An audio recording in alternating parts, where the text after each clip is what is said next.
So what if I told you that the next major global conflict, the next world war even, won't be fought over oil or land or ideology? What if it's fought over something so basic, so fundamental, that most of us just take it completely for granted every single day? Right now, completely under the radar, a silent scramble is happening. Countries are making strategic moves, giant corporations are making huge investments, and tensions are quietly building all over control of this one critical resource. So what is it? Yep, water. It sounds almost unbelievable, but the very thing that keeps us alive is becoming a source of global power struggles and, yeah, maybe even war. So let's really dig into how we got to this point. Here's what we're going to cover in this explainer. First, we'll get into why the world is so incredibly thirsty. Then we'll look at how water is literally being turned into a weapon. After that, we'll uncover the new corporate gold rush for water, see which major cities are already hitting a crisis point, and finally, look at the stark choice we're all facing for our own survival. Okay, first up, the world is thirsty. We all call Earth the blue planet, right? I mean, you look at it from space, and it seems like we have an endless supply of water. But the actual reality of how much of that we can use is pretty shocking.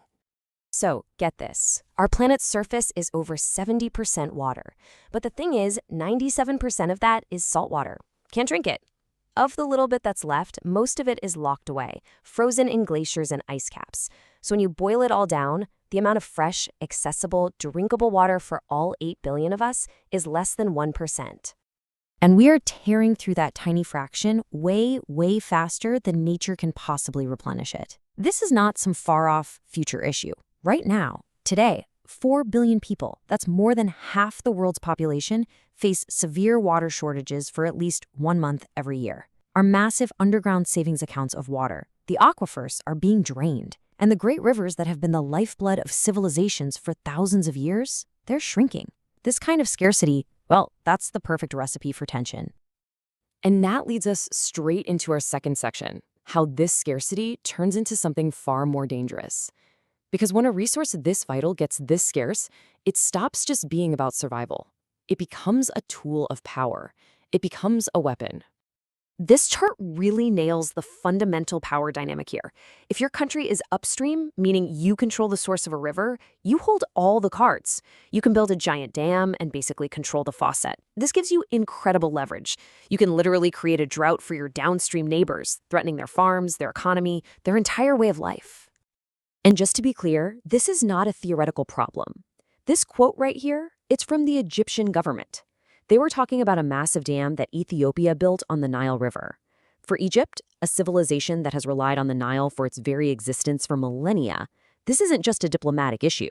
They see it as an existential threat. Things have gotten so heated that military action has been openly talked about. But it isn't just countries trying to get control. And that takes us to Section 3, the new gold rush. You see, while governments are playing this high-stakes game of chess with rivers and dams, a much quieter, but just as serious, power play is happening inside corporate boardrooms. The idea is actually pretty simple and pretty powerful. As water gets more and more scarce, its financial value just skyrockets. Suddenly, it's not just a basic human right anymore. It's a tradable trillion-dollar commodity.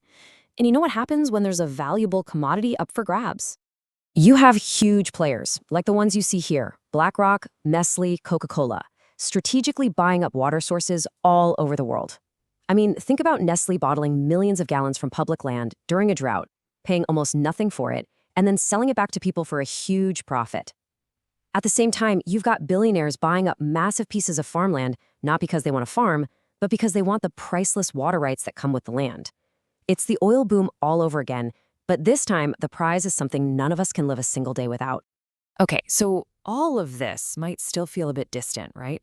Conflicts over rivers in other parts of the world, complicated corporate deals. But Section 4, cities running dry, is all about how this crisis is no longer over there. It's arriving at the faucets of millions of people in major cities. And that brings us to this absolutely terrifying concept called Day Zero. It's not just a catchy phrase. It's the official term for the day a modern city literally runs out of water. The day the taps get shut off and people have to stand in line to get their daily ration. Just try to imagine that happening in your city. And this is not science fiction. In 2018, Cape Town, a city of 4 million people, was just days away from day zero. A year later, it actually happened in Chennai, India, a city of 11 million. Their reservoirs went completely dry. And now you have major global cities like Mexico City, Los Angeles, and Phoenix, all facing projections that put them on a very similar, very dangerous path.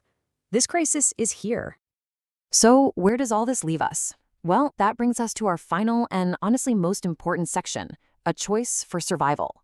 Right now, we are at a crossroads, and we're facing two completely different futures for how we're going to manage water.